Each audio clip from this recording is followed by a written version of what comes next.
तो हम लोग क्या पढ़ रहे थे, ऑर्गेनोजेनेसिस, आर्गन का फॉर्मेशन कैसे होता है ना।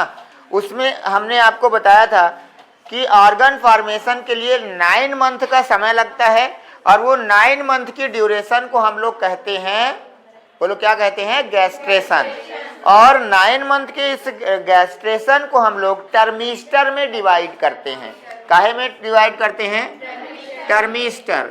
और एक टर्मिस्टर बराबर कितने मंथ होते हैं, 3 मंथ होते हैं। तो फिर बताओ एक ह्यूमन के लिए गैस्ट्रेशन में कितने टर्मिस्टर होंगे, 3 होंगे, है ना। तो कितने टर्मिस्टर होते हैं, 3 टर्मिस्टर होते हैं, है ना। अब हम ये जानना चाहते हैं कि कौन से टर्मिस्टर अथवा कौन से मंथ में, है ना, ऑर्गन की कौन से ऑर्गन बनते हैं, है ना। कब किडनी बन गई, कब हार्ट बन गया, ये हम पढ़ने जा रहे हैं, ठीक है। तो ये तो आपको बता दिया था। अब लिखिए ऑर्गेनोजेनेसिस, है ना, और फिर एक एक पॉइंट लिखते चलना है। ऑर्गेनोजेनेसिस नंबर फर्स्ट,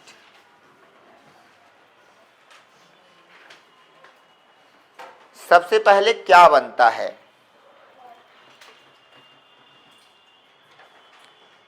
लिखेंगे विदिन 1 मंथ हार्ट कंप्लीटेड, है ना। 1 महीने के अंदर ही हृदय बन जाता है, 1 महीने के भीतर ही हृदय बन जाता है। Within 1 month heart complete, heart बन जाता है। एंड इट स्टार्ट बीटिंग, और यह धड़कना भी प्रारंभ कर देता है। एंड इट स्टार्ट बीटिंग, और यह धड़कना भी प्रारंभ कर देता है, ठीक है।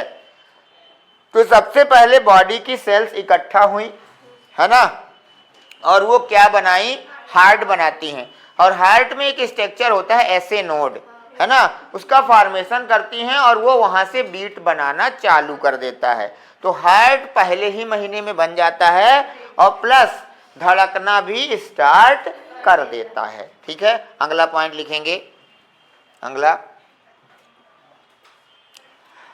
At the last of second month, दूसरे महीने के अंत में, at the last of second month, दूसरे महीने के अंत में लिम्ब व डिजिट बन जाते हैं, लिम्ब व डिजिट बन जाते हैं। At the last of second month, दूसरे महीने के अंत में, लिम्ब माने हाथ पांव और डिजिट माने उंगलियां, ठीक है ना। तो लिखेंगे दूसरे महीने के अंत में हाथ पैर व उंगलियां बन जाती हैं। At the last of second month limb and digit form, ठीक है। तो क्या बन जाता है, मतलब लगभग तो 2 महीने में ही सब कंप्लीट हो गया, धड़कना भी स्टार्ट कर दिया है, ठीक है ना। तो पहले सबसे पहले क्या बना, दूसरे नंबर पे क्या बना, इसके बाद लिखेंगे 12 सप्ताह के बाद, आफ्टर द 12 वीक, 12 सप्ताह के बाद या तीसरे महीने के अंत में, तीसरे महीने के अंत में, लास्ट ऑफ 3 मंथ, और लास्ट ऑफ 3 मंथ, तीसरे महीने के अंत में, या तीसरे महीने का अंत मतलब पहले टर्मिस्टर का अंत, है ना, या एंड ऑफ फर्स्ट टर्मिस्टर, पहले टर्मिस्टर के अंत में, या पहले टर्मिस्टर के अंत में सभी मेजर सिस्टम बन जाते हैं। All major system form, all major system form. चलो पहले नंबर पे क्या बना, हार्ट बन गया 1 महीने के अंदर। दूसरे महीने के बाद में क्या बन गया, है ना, पैर बन गए, उंगलियां आना स्टार्ट हो गई। तीसरे महीने के अंत में क्या बन गया, सभी मेजर ऑर्गन बन गए। जैसे एक्सक्रीटरी सिस्टम में किडनी है, डाइजेस्टिव सिस्टम में स्टमक वगैरह है, लीवर है, ये सब बनना स्टार्ट हो गए। तो मतलब आप ये मान के चलिए कि 3 मंथ में ही बच्चे के सारे ऑर्गन वगैरह लगभग बन जाते हैं, ठीक है ना। अब अगर वो अबॉर्शन कोई करवाता है तो समझ लो 3 महीने के बाद अगर होता है तो वो तो एक पूरी बॉडी ही नष्ट कर रहा है, ठीक है ना। तो क्या है बताओ, तीसरे महीने के लास्ट में क्या बन गया है, लगभग सारे आर्गन बन जाते हैं, ठीक है ना। इसी दौरान है ना जो लिम्ब होते हैं और प्लस एक्सटर्नल जेनेटिलिया, बाह्य जननांग अच्छी तरह से विकसित हो जाते हैं, दिखाई देते हैं, समझ में आ जाता है, ठीक है। तो लिखेंगे इसमें external genitalia well develop, external genitalia well develop हो जाते हैं, बाह्य जननांग अच्छी तरह विकसित रहते हैं, बाह्य जननांग अच्छी तरह विकसित हो जाते हैं, बाह्य जननांग अच्छी तरह से विकसित हो जाते हैं, एक्सटर्नल जेनेटिलिया वेल डेवलप, ठीक है। तो ये हो गया। अगला, इन अ फिफ्थ मंथ, पांचवें महीने पर, पांचवें महीने पर बेबी किक मारना स्टार्ट कर देता है। At the 5th month baby start the kick, मतलब बाहर अंदर लात मारना स्टार्ट कर देता है ना। ऐसे ऐसे मारता है, ऊपर से पता चल जाता है मम्मी को कि बच्चे में हलचल चल रही है, ठीक है ना। और हमेशा हलचल होती रहनी चाहिए। अगर किसी का प्रेगनेंसी के दौरान 5 से 7 घंटे तक अगर हलचल नहीं होती है तो फिर उसे चेकअप करवाना चाहिए, है ना। तो वो क्या है, वो 5वें महीने पर हलचल स्टार्ट कर देता है, लात वगैरह मारना चालू कर देता है। पिछले साल ये आया है क्वेश्चन, है ना। कौन कौन कौन दिया था, आया था आपके में, है ना। तो क्या कर देता है ये, 5वें महीने में लात मारना स्टार्ट कर देता है, ठीक है। आगे लिख देना, हेयर कम्स इन हेड, सिर पर बाल आ जाते हैं इसी समय, है ना। तो बाल भी आने स्टार्ट हो जाते हैं उसके सिर पर। आर्गन तो बन गए हैं पर ये भी हो रहा है, ठीक है। तो क्या हो जाता है, हेयर कम्स इन हेड, सिर पर बाल आ जाते हैं, ठीक है ना। आगे लिखेंगे, एंड ऑफ सेकेंड टर्मिस्टर, मतलब कहाँ पहुंच गए आप, सेकेंड टर्मिस्टर के अंत में, मतलब 6वें महीने के अंत में, ठीक है ना। एंड ऑफ सेकेंड टर्मिस्टर, दूसरे टर्मिस्टर के अंत में, दूसरे टर्मिस्टर के अंत में, दूसरे टर्मिस्टर के अंत में या 6 मंथ के अंत में, लास्ट ऑफ 6 मंथ,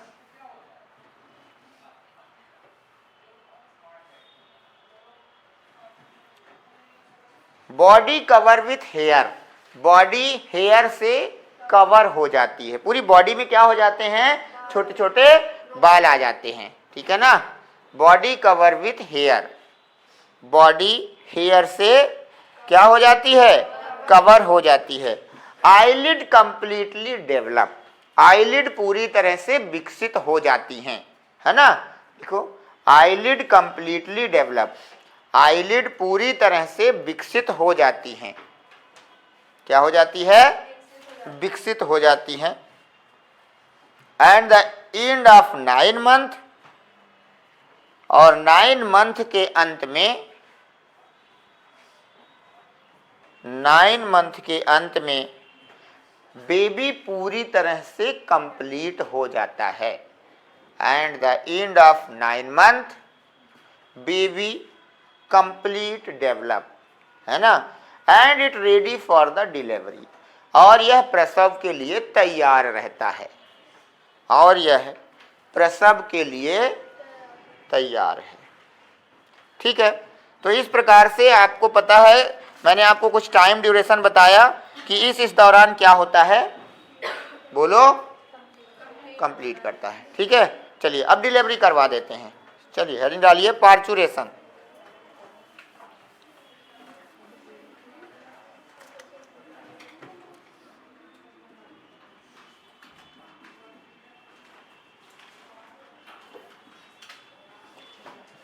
पार्चुरेशन, इसका मतलब डिलीवरी ऑफ बेबी, ठीक है।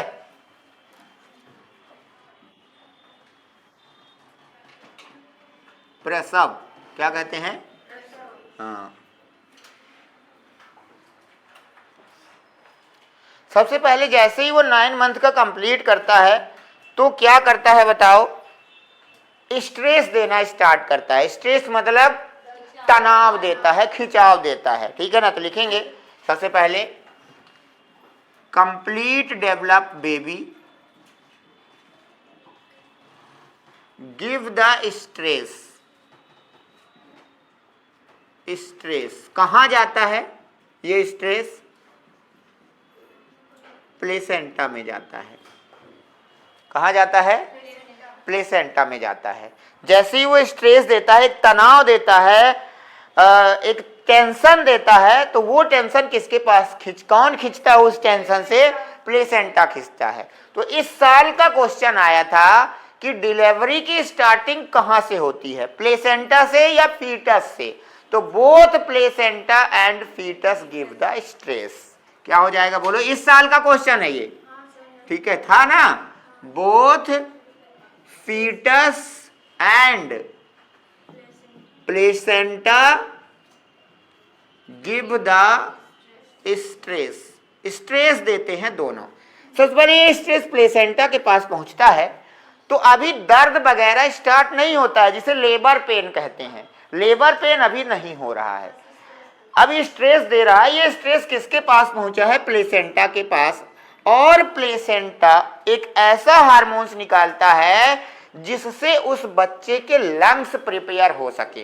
क्योंकि आपको पता है 9 मंथ में तो हार्ट तो ठीक है बीट कर रहा था, अब बाकी ऑर्गन काम कर रहे थे, लेकिन लंग्स डेवलप हो गए हैं, लेकिन अभी आज तक उनमें एयर नहीं गई है। लंग्स कब एक्टिव होते हैं? जब वो बच्चा बाहर इन्वायरमेंट में आएगा, है ना। तो जब वो इन्वायरमेंट में आएगा तो उस दौरान कहीं ऐसा ना हो कि उसके फेफड़े क्या रहें? चिपके हुए रहें। इसलिए सबसे पहले प्लेसेंटा एक ऐसा हार्मोन्स निकालेगा जो कहाँ जा करके काम करे? बच्चे के लंग्स में जा करके करे काम, और हवा जाने पर उन्हें आसानी से क्या कर दे? फुला दे। तो सबसे पहले प्लेसेंटा से एक हार्मोन्स निकलता है जिसका नाम है HCC। पूरा नाम आपको मैंने आपको इसके बारे में पढ़ाया था, बोलो क्या नाम था? कॉर्टिकोट्रोपिन हार्मोन्स, याद है? CCC, ह्यूमन कोरियोनिक कॉर्टिकोट्रोपिक हार्मोन्स, याद आया? तो ये क्या करता है? एक काम करता है, ये दोनों जगह लेकिन काम करता है। मदर के भी एड्रीनल ग्लैंड पे काम करता है और बच्चे के भी एड्रीनल ग्लैंड पर कार्य करता है। तो यहाँ लिखते हैं कहाँ कहाँ काम करेगा ये निकल करके? मदर एड्रीनल ग्लैंड और फीटस एंड एड्रीनल ग्लैंड, ठीक है। एड्रीनल ग्लैंड कहाँ रहती है? किडनी के थोड़ा सा ऊपर, याद है ना। तो ये दोनों जगह जाकर के क्या करता है बताओ? जाकर के यहां पर ये सेक्स कॉर्टिकॉइड्स रिलीज करवाता है। क्या करता है? जैसे एस्ट्रोजन हार्मोन्स वगैरह ये सब कुछ रिलीज करवाता है, ठीक है। और जब ये बच्चे के एड्रीनल ग्लैंड में जाता है तो कॉर्टिसोल रिलीज करवाता है। क्या रिलीज करवाता है? कॉर्टिसोल जो होता है ये जाता है लंग्स में। और आपको पता है कि लंग्स के पास 2 तरह की सेल थी, सेकेंड टाइप एल्वियोलर सेल, याद आ रहा है, और डस्ट सेल, है ना। और वो क्या रिलीज किया करती थी बताओ? क्या रिलीज किया करती थी बताओ? लेसिथिन। तो ये क्या करता है? जा करके लंग्स में एक मटेरियल सिक्रीट करवाता है जिसका नाम होता है लेसिथिन। और लेसिथिन क्या है? एक प्रकार का लुब्रिकेंट है। लुब्रिकेंट का मतलब होता है चिकनाहट प्रदान करने वाला, जो कि एल्वियोलाई के बीच में ऐसे जा करके ऐसे भर जाता है। तो सोचो, मान लो एल्वियोलाई गुब्बारे हैं जो कि पिचके हुए हैं, तो हो सकता है पिचकने के दौरान उनकी सरफेस आपस में चिपक गई रही हो, और अगर उसमें गुब्बारे में हवा भरी भी जाए तो भी वो नहीं फूल रही थी। अब हमने उसमें ऑयल जैसा कोई पदार्थ डाल दिया जो कि क्या था? लेसिथिन था। तो जो वो चिपका रहा होगा अब वो क्या हो जाएगा? छूट जाएगा। और जब इसमें हवा भरेगी तो वो आसानी से फूल जाएगा। बोलो फूल जाएगा नहीं फूल जाएगा। इसीलिए बच्चे के डिलीवरी से पहले लेसिथिन का प्रॉपर सिक्रीट होना बहुत जरूरी है। नहीं तो ऐसे बच्चे जन्म लेते हैं फिर वो रोते नहीं हैं, और जब रोते हैं इसका मतलब सांस जा रही है, आ रही है, नहीं तो नहीं रो पाता है। आपने एक पिक्चर देखा था 3 इडियट, है ना, उसमें पीछे उसको मारा जा रहा था all is well all is well. इसका मतलब वो सांस नहीं ले रहा था, उसके लंग्स क्या थे, इनएक्टिव था, लेसिथिन ना बना रहा होगा, और सांस लेने के दौरान वो क्या नहीं हो रहे थे, फूल नहीं रहे थे, है ना। तो ये बन गया क्या, लेसिथिन, और लेसिथिन बन गया तो फेफड़े भी अब क्या हो चुके हैं, तैयार हो चुके हैं। अभी कहाँ फूलेंगे, फूलेंगे तो जब डिलीवरी हो जाएगी, जब बाहर आएगा, लेकिन हाँ तैयार हो चुके हैं अब, है ना। अब जैसे डिलीवरी होगी सांस लेगा, भड़बड़ा के फूल जाएंगे खुश। ठीक, बनाओ।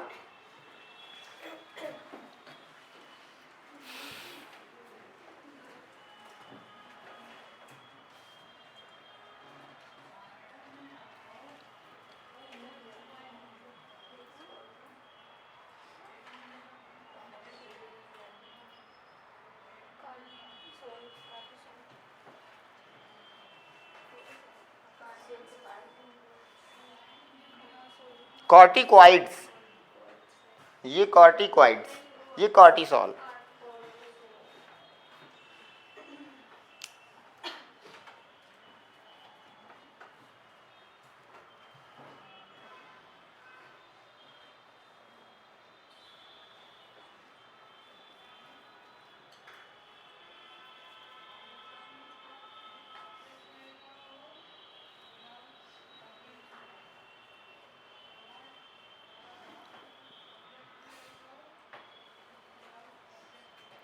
हो गया।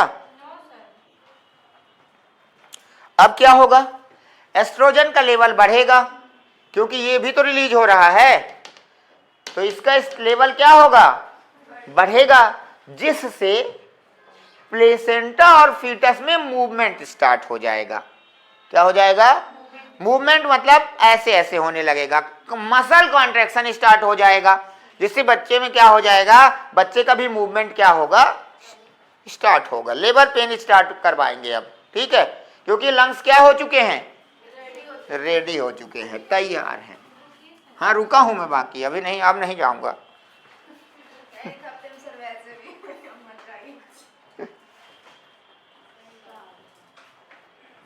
नहीं, तुम लोग सोच रहे थे कि वैसे ठीक नहीं लग रही क्लास।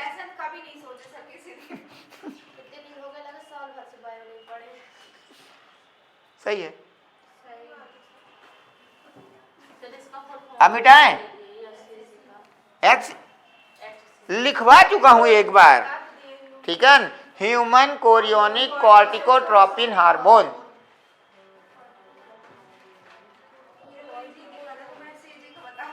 अब मिटाई, मिटाए पायल,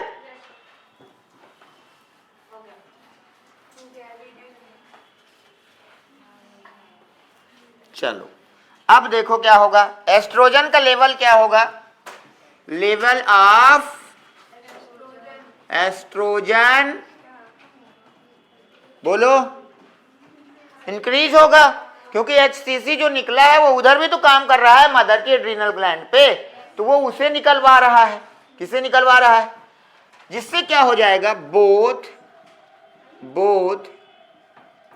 placenta and foetus start movement, उसमें मूवमेंट चालू हो जाएगा, उनके मूवमेंट से एक सिग्नल निकलेगा और वह सिग्नल जाएगा आपके पोस्टीरियर पिट्यूटरी पर। कहां चला जाएगा, ये पोस्टीरियर पिट्यूटरी पर चला जाएगा। तो सबसे पहले अब आप बताओ, दोनों में मूवमेंट चालू हो जाएगा, कहां चला जाएगा अब ये मूवमेंट, कौन सी, और वहां से एक हार्मोन निकलेगा ऑक्सीटोसिन। कितने लोग सुने हैं ऑक्सीटोसिन का नाम, यही आया है, ऑक्सीटोसिन आ गया।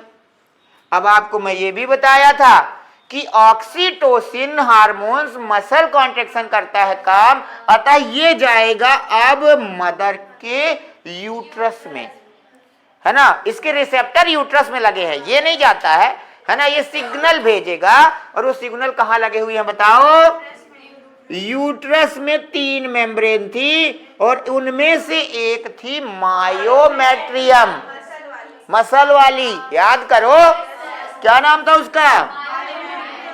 और मायोमेट्रियम में इसके रिसेप्टर लगे हुए हैं। और जब मायोमेट्रियम में ऑक्सीटोसिन लग जाएगा तो ये तो मसल की बनी हुई है, तो मसल में चालू हो जाएंगे कॉन्ट्रैक्शन, संकुचन। और जब मसल कॉन्ट्रैक्ट करेगी तो एक दर्द होगा और वही दर्द कहलाएगा लेबर पेन, प्रसव पीड़ा, है ना। क्या कह लेंगे उसे? Labour pain. तो ये स्टार्ट हो जाएगा यहां से, क्या बताओ? Labour pain. ठीक है, तो मसल, और मसल में क्या स्टार्ट कर देते हैं? कॉन्ट्रैक्शन। और इसके कॉन्ट्रैक्शन से क्या बनने लगेगा? Labour pain. जब लेबर पेन स्टार्ट हो जाएगा तो अब क्या करेंगे? अब क्या करेंगे? अब हॉस्पिटल लेके जाएंगे, घर में डिलीवरी नहीं करवा लेंगे, है ना। पहले हो जाती थी, है ना, एक तो दाई रहती थी गांव भर में, सबकी डिलीवरी करवा लेती थी जा जा करके। अब ऐसा नहीं है, और इसके लिए गवर्नमेंट प्रोत्साहित कर रही है ना, कि जो लोग वहां डिलीवरी करवाएंगे उनको पैसा मिलेगा। है तो गाँव वाले ताके रहा थे मैं कि जैसे डिलीवरी होने वाली हो चलो हॉस्पिटल, है ना। हाँ चलो बनाओ। ऐसा इसलिए है क्योंकि यह एक बहुत ही जटिल प्रक्रिया है। अभी लिखवाता हूं, पहले यहां तक करो।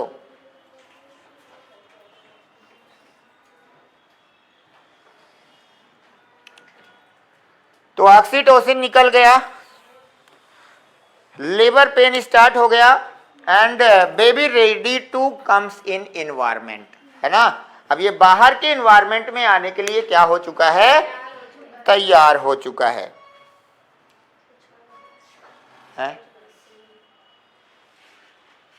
ऊपर का मिटाऊं?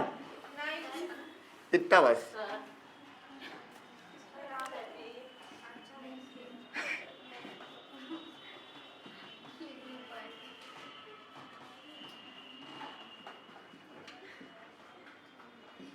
It is most complicated process. यह एक बहुत ही जटिल प्रक्रिया है ना।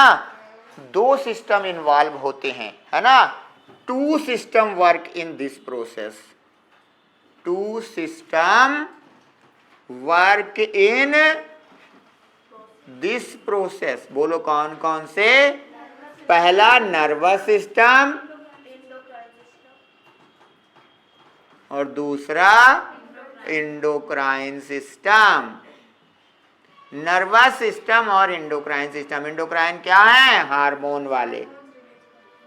तो हार्मोन्स भी काम करते हैं और नर्वस सिस्टम भी काम करता है, तब जाकर के दोनों के द्वारा क्या होती है? डिलीवरी होती है। चलिए अब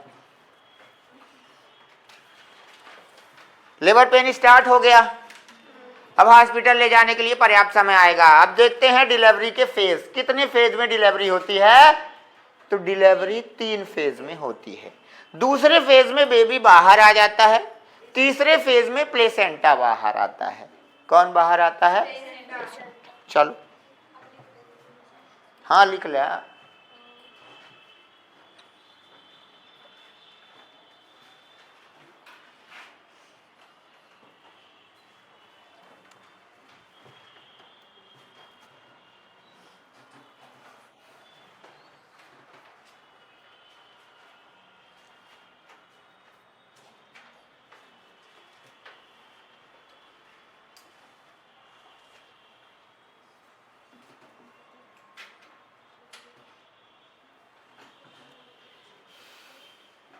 हो गया पक्का? पीछे वालों पक्का? और क्या? अब क्या कसम खाएं? हो गया बता रहे हैं तो ये तो घूर रही है।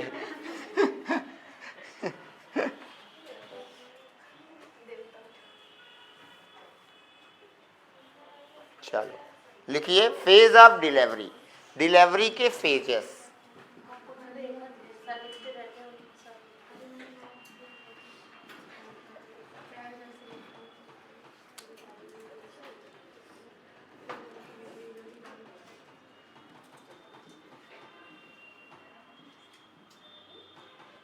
फेज ऑफ डायलेशन, पहला फेज है फेज ऑफ डायलेशन।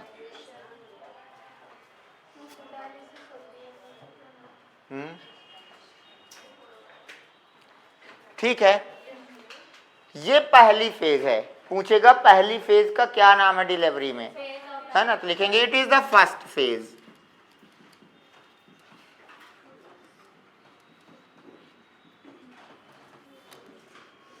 यह पहली फेज है ना, डिलीवरी की पहली फेज है ये, है ना।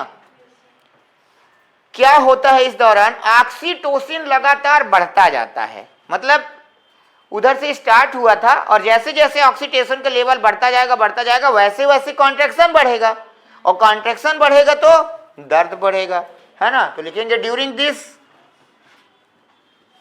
This phase oxytocin increase continuous. क्या होगा इसमें, लगातार ऑक्सीटोसिन बढ़ता जाएगा, उससे क्या होगा, लेबर पेन इंक्रीज कॉन्टिन्यूअस। बोलो, लेबर पेन। पर्याप्त समय होता है हॉस्पिटल जाने के लिए, ये सबसे लंबा फेज होता है, 16 से 20 घंटे का समय लग सकता है ना। It can be take 16 to 20 hours. भाई पर्याप्त समय है हॉस्पिटलाइज्ड करने के लिए, है ना, हॉस्पिटल ले जाया जा सकता है। वाटर बैग बिकम ब्रेक, जिस फ्लूइड में बच्चा तैरता रहता है वो बैग क्या होता है, फट जाता है, पानी जो होता है सर्विक्स वेजाइना के थ्रू बाहर आना स्टार्ट हो जाता है ना। तो water bag, water comes from vagina से वाटर क्या होने लगेगा, बाहर आना स्टार्ट हो जाएगा। पर्याप्त समय है, इस दौरान हॉस्पिटल ले जाया जा सकता है। ठीक है, सर्विक्स जो होता है उसकी चौड़ाई क्या हो जाती है, बढ़ जाती है, अप्रॉक्स कम से कम 10 सेंटीमीटर। ठीक है ना, तो लिख देना सर्विक्स बिकम वाइड, सर्विक्स चौड़ा हो जाता है, सर्विक्स बिकम वाइड, सर्विक्स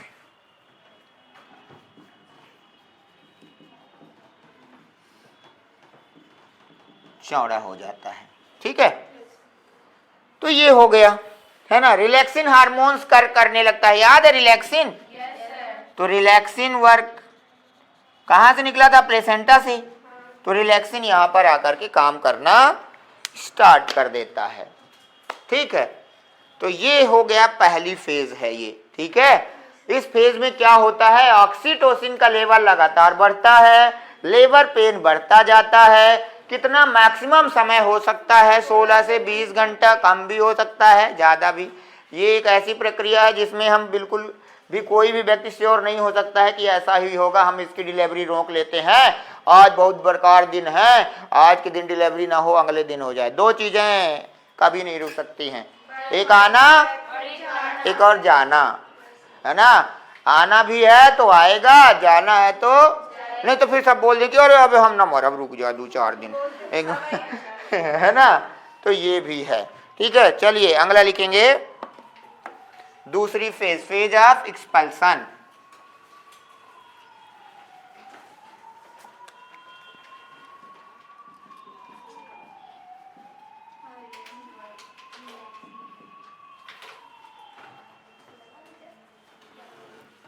लिख गया था, ये है सेकेंड फेज, लिखेंगे second phase expulsion, second phase है ये।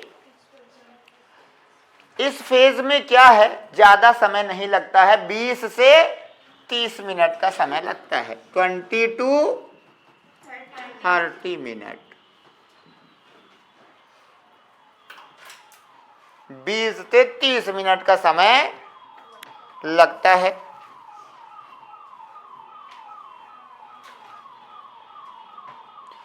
Birth canal become wide. इसमें क्या हो जाएगा बोलो? Birth canal become wide.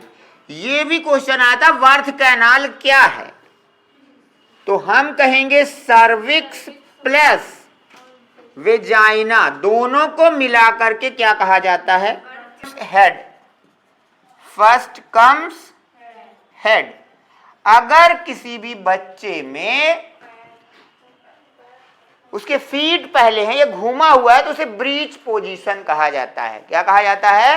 Breach position, है ना। फीट डाउन, आपने सुना होगा बच्चा उल्टा हो गया है, वही है ब्रीच पोजीशन। तो वो कहाँ चला जाता है बताओ? ब्रीच पोजीशन पर है। वो ये सब फालतू है, उससे कहा उस किसी से कोई लेना देना नहीं है, ठीक है।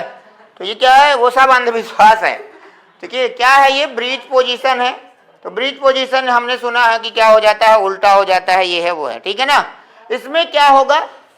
अब इसी के दौरान फर्स्ट कौन बाहर आ जाएगा? हेड। एंड आप सम टाइम, कुछ ही समय में, some time complete baby comes out.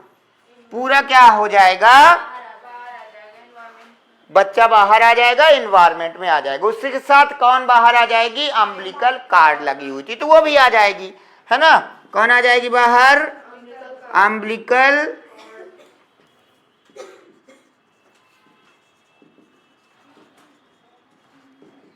Comes out.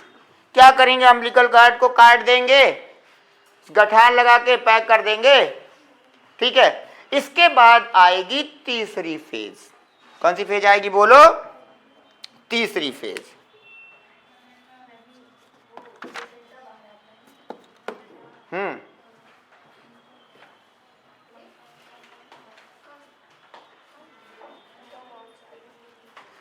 हो गया।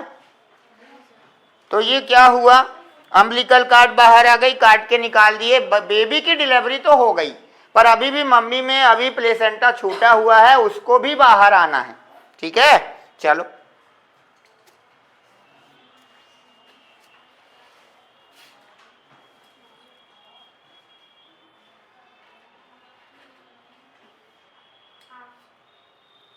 हो गया, ठीक। अगली लिखिए। अगला है फेज ऑफ डेसिडुआ या फेज ऑफ प्लेसेंटा भी कहते हैं, ठीक। हाँ, फेज ऑफ डेसिडुआ अथवा फेज ऑफ प्लेसेंटा। अब नाम से ही पता चल रहा है कि प्लेसेंटा क्या होगा? बाहर आएगा। In this placenta comes out. क्या होता है? In this placenta comes out. Placenta. It take minimum 5 minute. इसमें लगभग कम से कम कितना समय लगता है? अगर किसी भी मदर में डिलीवरी के बाद आधे घंटे तक प्लेसेंटा बाहर नहीं आ पा रहा है, तो फिर वहां पर सर्जरी की आवश्यकता हो सकती है। इसके बाद भी ऑपरेशन हो जाएगा, ठीक है। तो क्या करना पड़ेगा? वहां पर भी सी सेक्शन करके फिर प्लेसेंटा निकालना पड़ सकता है। तो कितने मिनट में बाहर आ जाएगा? लगभग 5 मिनट में प्लेसेंटा कम्स आउट। कैसे होता है? आप तुम सोच रहे होगे कि अब तो बच्चा हो गया, अब प्लेसेंटा कैसे आएगा? मसल कॉन्ट्रैक्शन कंटिन्यू होता रहता है। अभी मसल कॉन्ट्रैक्शन क्या होता है? मसल कॉन्ट्रैक्शन स्टार्ट रहता है कंटिन्यू, तभी तो वो आएगा। Uterus become circular. यूट्रस कैसा हो जाता है? गोल हो जाता है। कैसा हो जाता है? यूट्रस गोल हो जाता है, ठीक है। तो बताओ कि ये तीसरी फेज जो है, ये बच्चे के जन्म के समय होती, मतलब बच्चे के जन्म के पहले होती है या बाद? तो लिख लेना, यह बच्चे के जन्म के बाद की फेज है ना। It is the phase it is the phase after the baby birth, बच्चे के जन्म के बाद की फेज है ना। स्पेशल नोट ये है, when baby comes from second phase,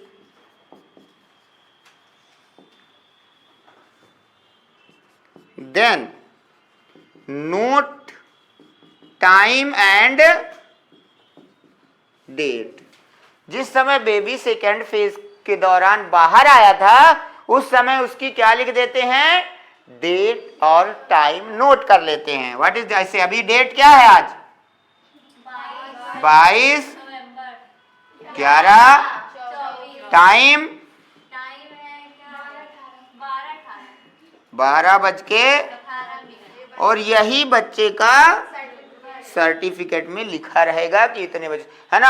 अब तू ये नहीं बोलना है, अब उसके पेरेंट्स आए और पूछे कि कितने बजे हुआ है हमारा बच्चा, तो आपका बच्चा लगभग 12:30, लगभग नहीं चाहिए भैया उसको, एक तो ऑपरेशन से कट डाले, ऊपर से बता रहे हैं लगभग, है ना। आजकल एक चीज और चलिए कि हमें बच्चे का कुंडली बनवाना है, एग्जैक्ट टाइम और एकदम टाइम और समय सब करेक्ट चाहिए, है ना, किस समय पर पैदा हुआ था, तो इसे भी क्या करना है, नोट्स करना पड़ता है। फिर ये सर्टिफिकेट इससे बनेगा, बच्चे का पहला सर्टिफिकेट, बर्थ सर्टिफिकेट।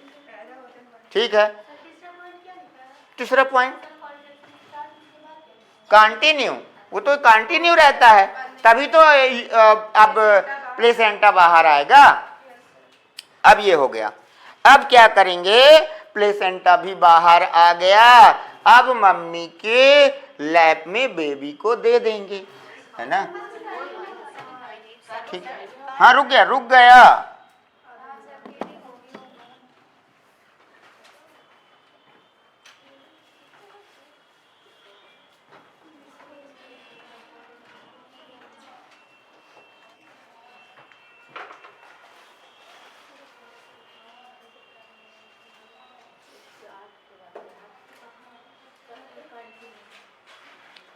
हो गया पक्का, मिटा दें।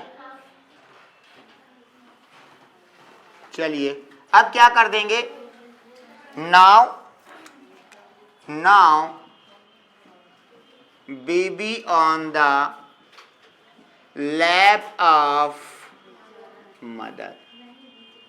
अब बच्चा कहाँ चला गया है, मम्मी की गोद में चला गया है।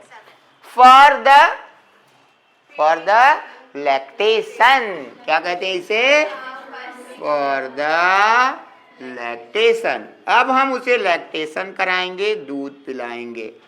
ठीक है, तो लिखिए, now baby on the lap of mother for the lactation.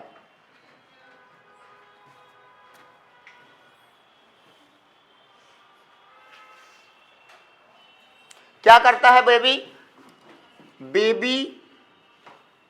give the sucking action on nipple। Nipple में क्या करता है, बेबी एक सकिंग एक्शन देता है, उसे सक करता है, खींचता है ना। तो वहां पर भी ऑक्सीटोसिन काम करता है, और ऑक्सीटोसिन और क्या करता है, जो मेमोरी ग्लैंड की एल्वियोलाई है उसे कॉन्ट्रैक्ट करवाता है। ठीक है, तो मेमोरी ग्लैंड बिकम कॉन्ट्रैक्ट, और उसके कॉन्ट्रैक्शन से क्या होता है, फर्स्ट मिल्क कम्स आउट, पहला मिल्क बाहर आता है डिलीवरी के बाद, है ना। और डिलीवरी के बाद जो पहला मिल्क आता है उसे कोलेस्ट्रम कहते हैं। क्या कहते हैं, कोलेस्ट्रम। लिखो भैया, ये भी आया होगा, कोलेस्ट्रम। बिठा दो इसको, अरे ये नीचे वाला बर्थ सर्टिफिकेट, कोलेस्ट्रम के बारे में लिख लो। कोलेस्ट्रम पहली बात तो कैसा, पहला मिल्क, दूसरा, तीसरा, चौथा, पहला, तो कैसा है, it is first milk, it is first milk after delivery, है ना, डिलीवरी के बाद या बर्थ के बाद पहला है, ठीक है ना। बच्चे को दें या ना दें, जरूरी है। अगर यह नहीं दोगे ना तो बच्चे का इम्यून सिस्टम कमजोर रहेगा, बच्चा रोगों से लड़ नहीं पाएगा। यह पहला ऐसा, इसके अंदर एक एंटीबॉडी है IgA, और यही रोगों से लड़ने के लिए प्रतिरक्षा तंत्र बनाती है। बच्चे आजकल हॉस्पिटल में होते हैं और हॉस्पिटल में तो सबसे ज्यादा बैक्टीरिया है, उसकी इतनी कोमल त्वचा है कि बैक्टीरिया दौड़ दौड़ के आ करके बैठेंगे, चलो अटैक करो, इसलिए सबसे पहले ये देना जरूरी है। लिखेंगे, यह बच्चे के लिए आवश्यक होता है, it is necessary for the baby, यह बच्चे के लिए आवश्यक है, यह बच्चे के लिए आवश्यक है। इट कंटेन IgA, इसके अंदर इम्यूनोग्लोबिन IgA है, इसके अंदर IgA होता है। तो आपसे पूछ ले कि हमारी बॉडी में पहली बनने वाली इम्यूनोग्लोबिन कौन सी है, बोलो, यही तो गलत हो गया, IgM पहली बनने वाली है। पहली प्रवेश करने वाली कौन है, IgA, तो IgA मम्मी देती है, लेकिन इसके बाद ये जब चली जाती है तो कोई वायरस बैक्टीरिया का अटैक होता है तो फिर IgM अपने से बनती है, ये कोई देता है वो अपने से बनती है। तो मम्मी से क्या आ गई, IgA हो गई, ठीक है ना, लिख लेना। यह पैसिव इम्यूनिटी बनाती है, it make the passive immunity. Immunity वाला चैप्टर देखिएगा, उसमें एक्टिव और पैसिव दोनों इम्यूनिटी पढ़ाई हुई है, वीडियो डला हुआ है, अभी आपको और पढ़ाया जाएगा। तो यह पैसिव इम्यूनिटी बनाती है। जैसे ही 2-4 दिन का समय होता है तो कोलेस्ट्रम का कलर कैसा है बताओ, लिख लेना, colostrum colour is yellow, colostrum पीले कलर का होता है, कोलेस्ट्रम पीले कलर का होता है, कोलेस्ट्रम पीले कलर का होता है, कोलेस्ट्रम पीले कलर का है। आगे, आफ्टर सम डेज, कुछ दिनों के बाद नॉर्मल मिल्क आने लगता है ना, after some days normal milk comes out, कुछ समय में, कुछ दिनों में समान मिल्क आता है, किस कलर का, and its colour is white, और यह वाइट कलर का है, और यह वाइट कलर का है। No antibody and immunoglobin present, इसमें कोई एंटीबॉडी व इम्यूनोग्लोबिन नहीं होती, इसमें कोई एंटीबॉडी व इम्यूनोग्लोबिन नहीं होती हैं। इट मोस्टली कंटेन लैक्टोज, इसमें मुख्यतः लैक्टोज होता है, जो कुछ समय बाद आता है उसमें क्या होता है, लैक्टोज होता है, ठीक है ना। तो मैंने आपको ये चैप्टर पढ़ा दिया है, इसके बाद आप इसके क्वेश्चन सॉल्व करिए, आपसे बन जाएंगे। थोड़ा प्रॉब्लम आपको हिंदी वाली जो लगाएंगे तो उसमें हिंदी में हो सकती है, उसमें लैंग्वेज में प्रॉपर हिंदी लिखी रहती है ना, तो ज़्यादातर बच्चे अगर इंग्लिश वाली से सॉल्व करते हैं तो उनसे बन जाएंगे, ठीक है। बाकी फिर मिलते हैं